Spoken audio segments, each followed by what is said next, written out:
How much energy do you think DJ's spent just trying to fire off the defenders they were sicking on? I mean, it's every game. It's every game. We did a decent job.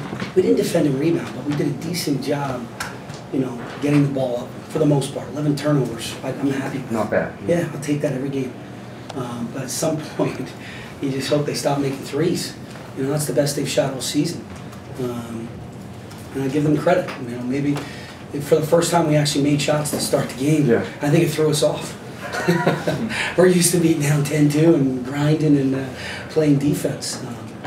But he's doing the best he can, and that's all we can ask. And so is Jermaine. Those guys are playing hard. They're doing the best they can. And Marshall took a couple turns at it too. And yeah, we got to keep doing it. His old high school teammate Zach, real good presence inside, real quick kick out passes, and that seemed to help him a lot. I tell you what, he did a great job. He's a lot better than I thought. A lot better. He did a nice job passing. He had good hands. He plays physical. He's tough. Very confident kid. Yeah. Very confident kid. And he anchors them. And he knows his role very well.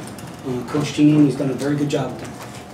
Coach, can you talk about their ability to spread you out on the defensive end and be able to hit those threes? And then well, we tried not to be. We were in zone. So it's tough to get spread out in zone, right? I mean, we played two different zones. We played 1-2-2 and a 2-3. And we were supposed to stay tight. They made, some of the shots were contested. Not all of them, but some of them were tough shots. They were definitely hot. And there's going to be nights like this.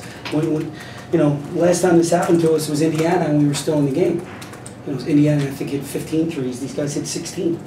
Give them a lot of credit. They obviously worked on their threes. 2-point game with like 14 minutes to go. Yeah. Did you feel like they hit the wall a little bit energy-wise? They were done. Yeah. My squad was done. That's why I called that timeout. Just because I saw some tired legs. We got some decent shots in the second half early. Ones they were making. But as you can see people's facial expressions, you see body language. They played so hard for that, 25 minutes. And we don't have a deep bench right now. Our freshmen aren't ready. So we got to go back to work tomorrow, keep practicing, and keep getting better. Can you talk about what you got in the first half from Ross, Travis, and Sasha? Yeah, those guys are, look, I see them practice every day, so it doesn't surprise me. Ross is very capable. And you know what? That's the Ross Travis that we need on a daily basis. He does it in practice every day. It's the first time he did it in a game. He did a great job. Now, Sausage, up and down. He's up and down. We need a more consistent Sasha. He's a senior now. He needs to get that done. And he will continue to do that. He will. But we need to defend and rebound. We need to play harder. We only had probably 5 or 6 dives. That's not us. And LaSalle makes you do that, because they're quick. Galloway's fast. Doran, I've loved ever since I watched him play Newman Goretti. He's lightning fast. And he played terrific.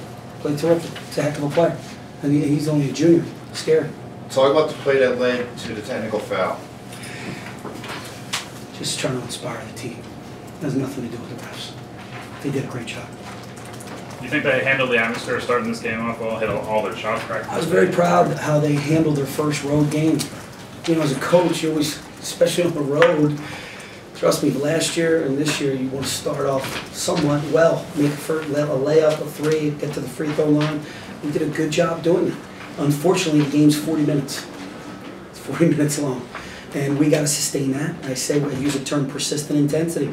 We need to use that for 40 minutes.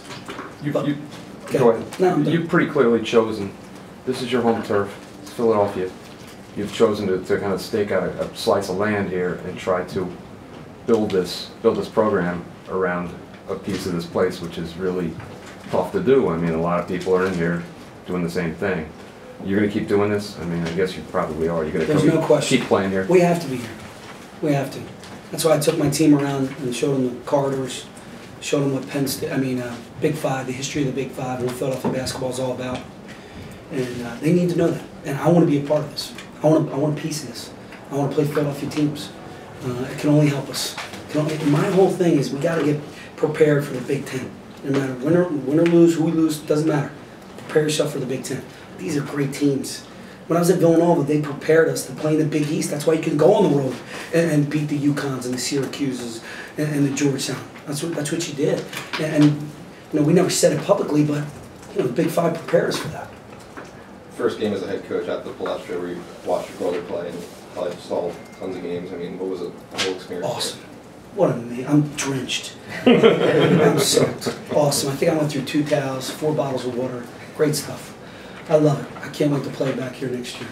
A lot of fun. I'm hoping for some more fans now. I think there was only 5,000 or something.